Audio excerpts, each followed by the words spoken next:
کیا آپ جانتے ہیں یاجوج ماجوج کون ہیں اور انہیں کیوں قید کر دیا گیا تھا، اور یہ لوگ اس دیوار سے کب نکلیں گے اور کس نے انہیں اس دیوار میں قید کیا؟ تو کئی ہزار سال پہلے زمین پر ایک ولی کی حکومت تھی جن کا نام سکندر تھا اور لقب ذوالقرنین تھا۔ آپ حضرت خضر علیہ السلام کے خالہ زاد بھائی تھے۔ آپ کو پوری دنیا کی بادشاہت حاصل تھی، اور حضرت ذوالقرنین ہی وہ پہلے انسان تھے جنہوں نے پوری دنیا کا سفر کیا تھا۔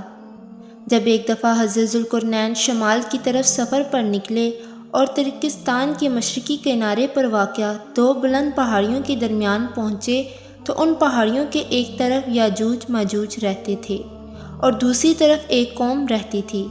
جب اس قوم کو آپ کے آنے کے بارے میں پتہ چلا تو قوم کے کچھ لوگ آپ کے پاس آئے اور یاجوج ماجوج کے فساد اور وحشیانہ حملوں اور ظلم کے بارے میں بتایا، اور آپ سے مدد مانگی اور ایک مضبوط دیوار بنانے کو کہا تاکہ یاجوج ماجوج دوسری طرف نہ آ سکیں۔ یاجوج ماجوج کون ہیں؟ تو یہ انسانی نسل کے سب سے بڑے دو وحشی قبیلے ہیں جن کی عورتیں ہزاروں بچے پیدا کرتی ہیں اور ان کی تعداد بے انتہا ہے۔ یہ لوگ جس بستی سے گزرتے تھے اسے اجاڑ دیتے تھے اور جس جاندار کے پاس سے گزرتے تھے اسے کھا جاتے تھے۔ موسم بہار میں غاروں سے نکل کر سبزہ کھا جاتے تھے اور سوکھی چیزیں اٹھا کر لے جاتے تھے، فصلوں کو تباہ و برباد کر دیتے تھے۔ ان کے پنجے اور دان درندوں کی طرح تھے اور ان کے بال اتنے لمبے تھے کہ جسم کو ڈھانپ لیتے تھے۔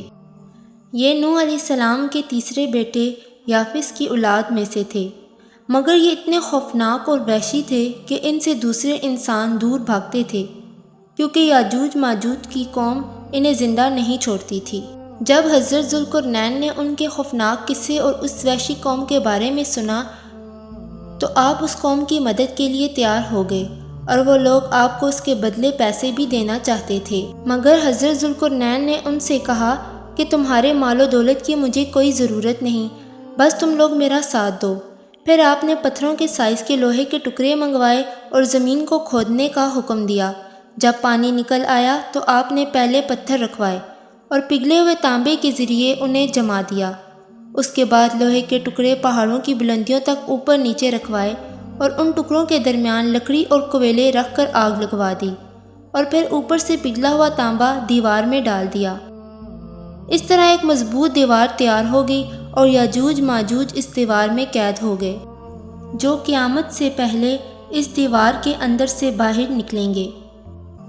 حدیث میں آتا ہے کہ یاجوج ماجوج روزانہ دیوار کو توڑنے کی کوشش کرتے ہیں۔ جب وہ پوری طرح ٹوٹنے والی ہوتی ہے تو انہیں سورج کی کرنیں نظر آتی ہیں، تو اتنے میں ان کا سردار کہتا ہے چلو باقی کل توڑیں گے۔ اگلے دن اللہ تعالیٰ کی قدرت سے وہ دیوار پہلے سے زیادہ مضبوط ہو جاتی ہے، اور ایسا ہر دن ہوتا ہے۔ جب ان کے باہر آنے کا وقت قریب آئے گا تو اللہ تعالیٰ انہیں لوگوں کے سامنے ظاہر کرنا چاہے گا۔